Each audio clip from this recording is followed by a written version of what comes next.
Good afternoon, beloveds. I greet you all in the name above all names of the great I am, Jesus Christ. And today's theme, apostasy. And apostasy meaning someone whose beliefs have changed and preaching in false tongues for prosperity, a lust for money, lust to be recognized, to be famous. Beloveds, in virtually every area where church life is unbiblical, you can trace it back to the Pentecostal charismatic movement, whether it's shallow, mind-numbing worship, counterfeit tongues, and faking miracles, the prosperity gospel for financial gain, obsession with demons, the flood of false converts, or the endless parade of false teachers. They all spring from within this movement. The reason being, beloveds, is obvious. Pentecostalism and charismaticism are not from God. With more than 500,000 adherents worldwide, these movements have twisted the true gospel and become a cancer within the Church of Jesus Christ by spreading unbiblical doctrine. Apostle Paul warned us of this very thing when he said, as written in 2 Timothy 4, verse 3 and 4, for the time will come when they will not endure sound doctrine, but after their own lusts shall they heap to themselves teachers, having itching ears, and they shall turn away their ears from the truth, and shall be turned unto fables. Beloveds, no movement in history has fulfilled that description more completely than the Pentecostal charismatic movement.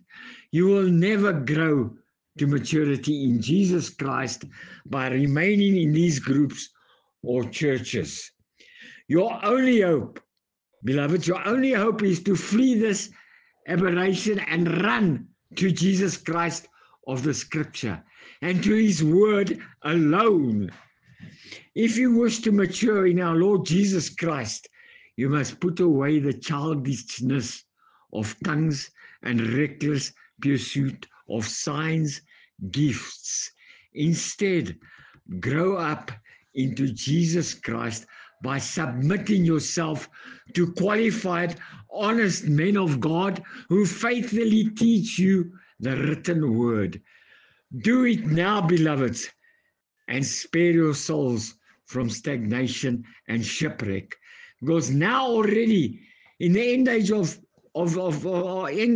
is this question: is the gospel suffering? And I read as what Jesus said to all of us, as written in Luke 9, verse 23. And he said to them all, if any man will come after me, let him deny himself and take up his cross daily and follow me.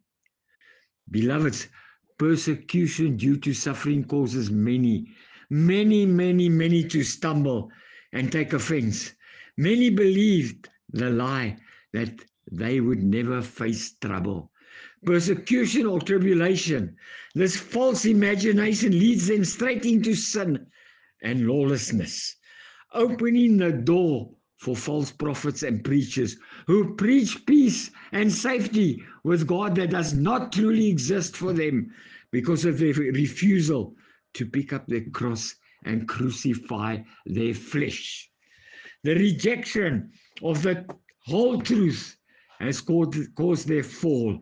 False prophets exploit those who refuse to believe the truth and then make merchandise of them. Yet, beloveds, all are not deceived.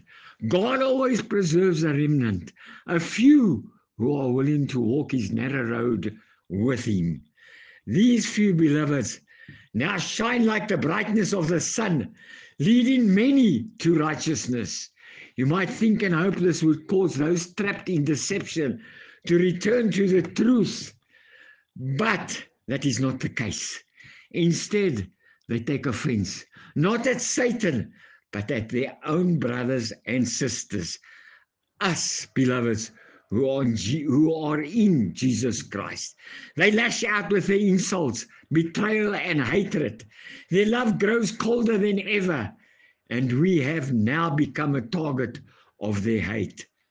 This, beloveds, is the gospel of what is happening so near to the coming of our Lord Jesus Christ. It is being preached now. It is the gospel of suffering, the church suffering, as it follows in the footsteps of its Lord, who also walked the same road of sufferance, plus minus 2,000 years ago, the road to the Via Dolorosa.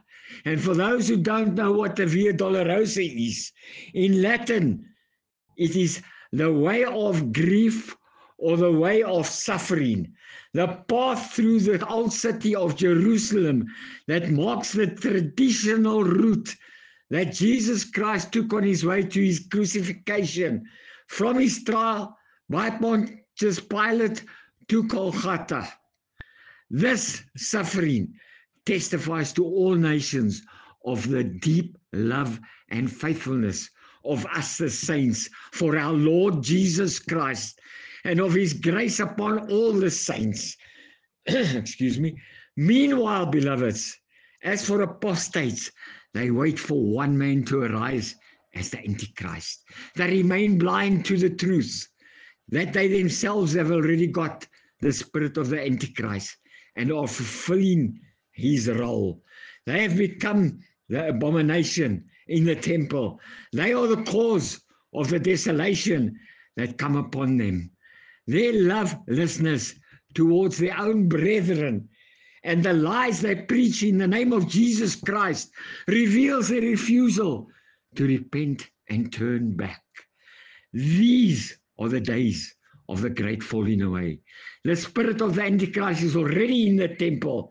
And as Jesus says to us, as written in Luke 16, verse 15, and he said unto them, Ye are they which justify yourselves before men, but God knoweth your hearts, for that which is highly esteemed among men is abomination in the sight of God. Beloveds, if anybody attempts to justify themselves with works instead of by faith in Jesus Christ and the cross, God refers to it as abomination. So, beloveds, the big problem, beloveds, is written in James 3, verse 6. And the tongue is a fire, a world of iniquity. So is the tongue amongst our members, that it defileth the whole body, and setteth on fire the course of nature, and it is set on fire of hell. Beloveds, let's just take a look at the word defileth. What does it mean? Is the tongue amongst our members, our preachers, our pastors, teachers, that it stains us, it soils us, it puts a spot in us? When you get a spot on a shirt, a red spot or stain from juice or from maybe tomato sauce, and you're wearing a white shirt, and that thing gets soiled or stained with a spot, does it not ruin the shirt? You don't just cut that little stain out and repair it. It's soiled, the whole shirt. So your tongue, even though it's a little member, soils and destroys the whole body.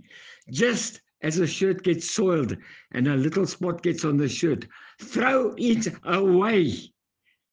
Generally speaking, who is going to stand in the pulpit with a big red stain on a white shirt? Who is going to go to work with a soiled spot on their shirt? Basically, unless you can wash it out, you throw it away. It's destroyed. It affected the whole shirt. Throw it out, destroy it. Beloveds, that's Satan. He wants nothing left in your life. He's greedy. We're walking about. He's greedy. We're talking about a devourer that eats with a hunger. He greedily goes after his prey, as written in 1 Peter 5, verse 8. Beloved, as I said, it's in 1 Peter 5, verse 8. Be sober, be vigilant, because your adversary, the devil, as a roaring lion, walketh about, seeking whom he may devour. Beloveds, even though you're greater than him, that doesn't mean he's going to stop. When you get a stain or a spot on your shirt or sweater, it ruins the whole thing. So it is the same with your life and body. When you are whoever is on the pulpit with a stain or a spot, and the speech is out of order, twisted and turned to their liking, it corrupts people's lives. And as that piece in the verse says, as written in James 3, verse 6, the tongue is a fire, means your tongue ignites it. It starts the thing in motion. It's a world of iniquity, meaning orderly arrangements or adorning. It literally orders and arranges your life with sin. And beloveds, this is happening on pulpits all over the world. Notice, beloveds, what it says there. People are talking through the wicked side of the tongue. The tongue is a fire. It literally adorns lives with sin. As soon as you keep speaking evil, it literally keeps putting more and more iniquity, arranging your life. It adorns it with wickedness and defiles, puts a spot on your whole body, and sets on fire the course of nature. And nature meaning the natural realm, a generation, a nation. Beloveds, is that happening on the pulpit in the church you are a member of? If so, beloveds, then it's time to run, to get out of that place. The tongue literally sets on course all of nature. And as written in Colossians 4, verse 6, let your speech be always with grace, seasoned with salt, that ye may know how you ought to answer every man. As well as written in Ephesians 4, verse 29, let no corrupt communication proceed out of your mouth, but that which is good to the use of edifying, that it may minister grace unto the hearers. So, as written in Ephesians 5, verse 27, beloveds, that he might present it to himself a glorious church, not having a spot or wrinkle or any such thing, but that it should be holy and without blemish. And as written in Proverbs 18, verse 20 and 21, a man's belly shall be satisfied with the fruit of his mouth, and with the increase of his lips shall he be filled. Death and life are in the power of the tongue, and they that love it shall eat the fruit thereof. And yes, beloveds, as written in Philippians 4, verse 8, finally, brethren, whatsoever things are true, whatsoever things are honest, whatsoever things are just, whatsoever things are pure, whatsoever things are lovely, whatsoever things are of good report, if there be any virtue, and if there be any praise, think on these things. Beloveds, questions people ask me daily, weekly. What do I think about what's happening in the world? What do you think about this person or that person, or what that person says, or the things happening in politics in the world? What so-and-so is doing or has done?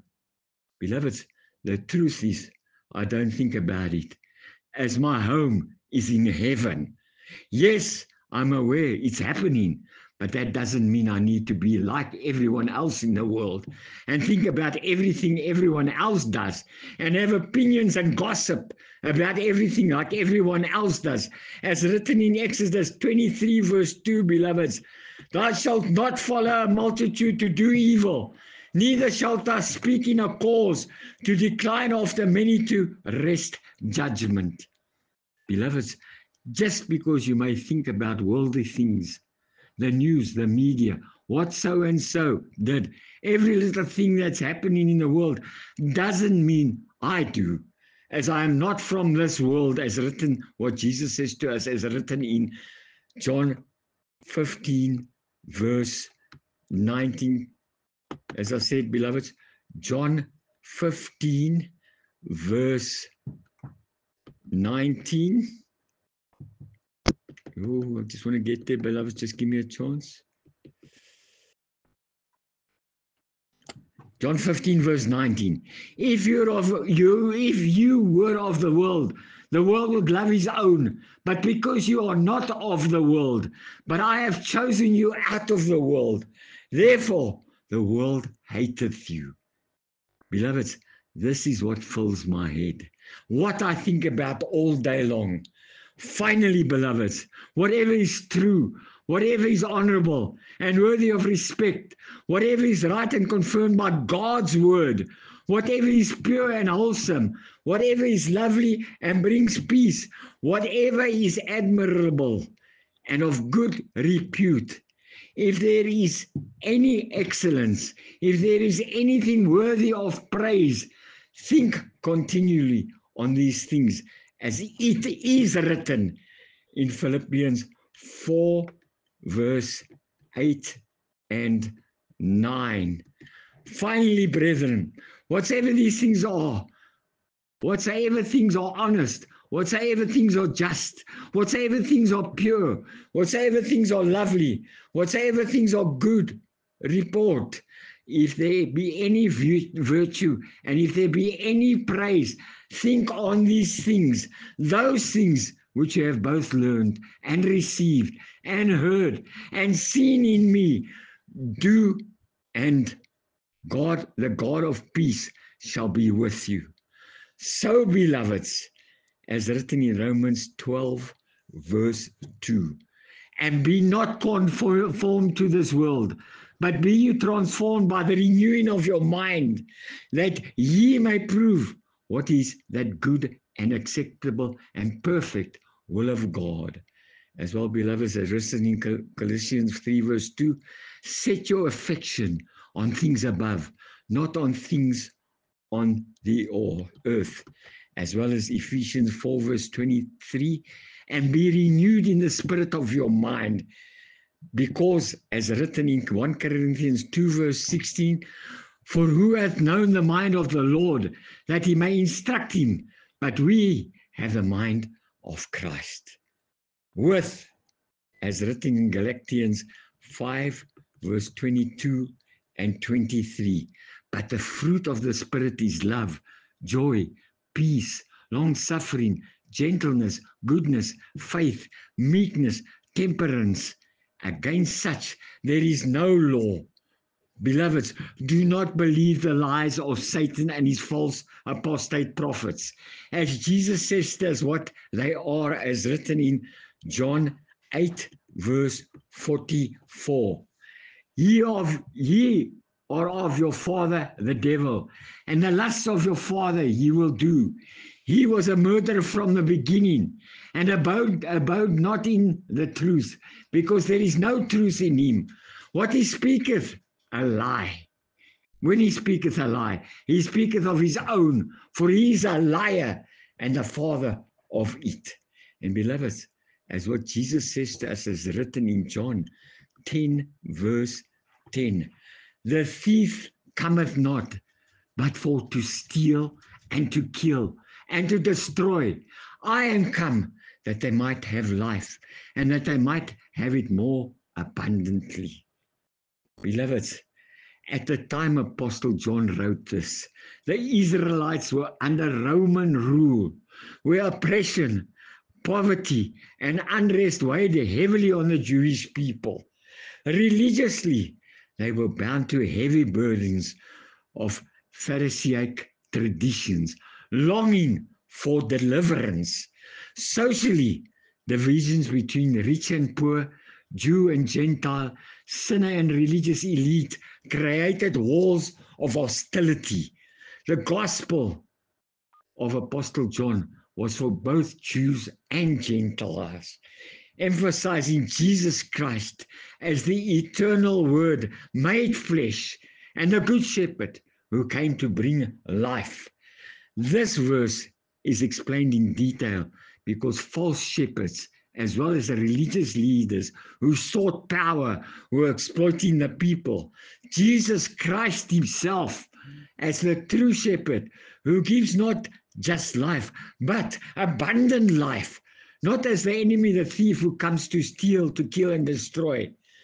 Beloveds, it is for us to reject the false promises of the world pleasures, prestige, and power, and to cling to Jesus Christ, the only giver of abundant life. Abundance here is not worldly riches, but a life overflowing with peace, joy, purpose, and eternal hope. As we look ahead, the abundance life of Jesus Christ will be made complete when Jesus returns to gather his redeemed into the everlasting glory, where death and destruction will be no more. Beloveds, the choice is set before you. Remain in the grasp of the thief who steals, kills, and destroys, or walk with a good shepherd who saves. So I appeal to you tenderly. Open your heart fully to Jesus Christ. Work with him today, and he will not only give you life here on earth, but prepare you for eternal life with him in his kingdom. Amen, beloveds. Amen. Beloveds, we have got to believe that Jesus Christ is our Savior and Redeemer. Nobody else can save you, only Jesus Christ. And we know it says in John 14, verse 6, Jesus says to us, nobody will come to the Father except through him, because he is the truth, the life. So beloveds, accept him as your Savior and Redeemer. And beloveds, I'm playing out with a song titled In the Garden.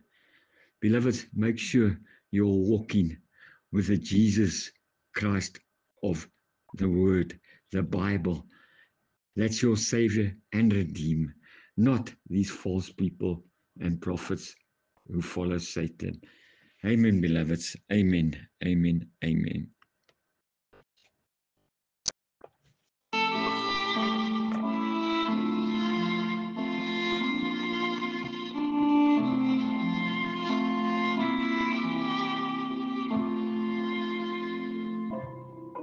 I come to the garden alone, while the dew is still on the roses, and the voice I hear falling on my ear, the Son of God discloses, and he walks with me, and he talks with me, and he tells me I am his own. Thank you, Jesus. Thank you, And the Jesus. joy we share Wow. as we tarry there, Amen, amen, none other amen. has ever known. Praise the Lord. Praise the Lord.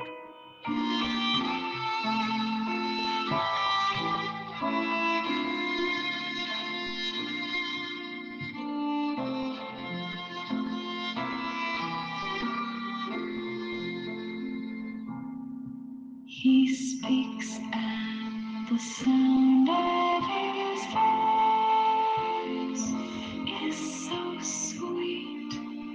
The birds hush their singing. Amen, beloved. Beloveds, make sure you're hearing the sound of his voice, the only living God, Jesus Christ. Praise the Lord. Hallelujah. And he walks with me, and he talks with me, and he tells me I am his own. And the joy we share as we tarry there, none other has ever known.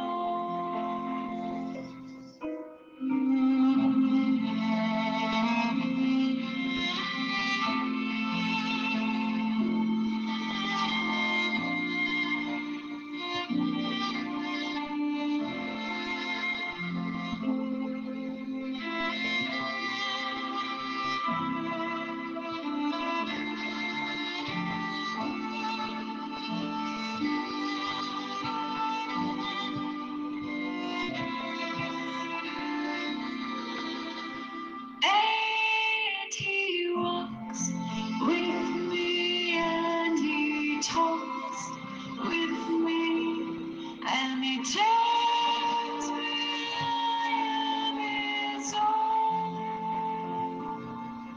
And the joy we share as we tarry there, none other has ever known. And the joy we share as we tarry there, none other has ever known.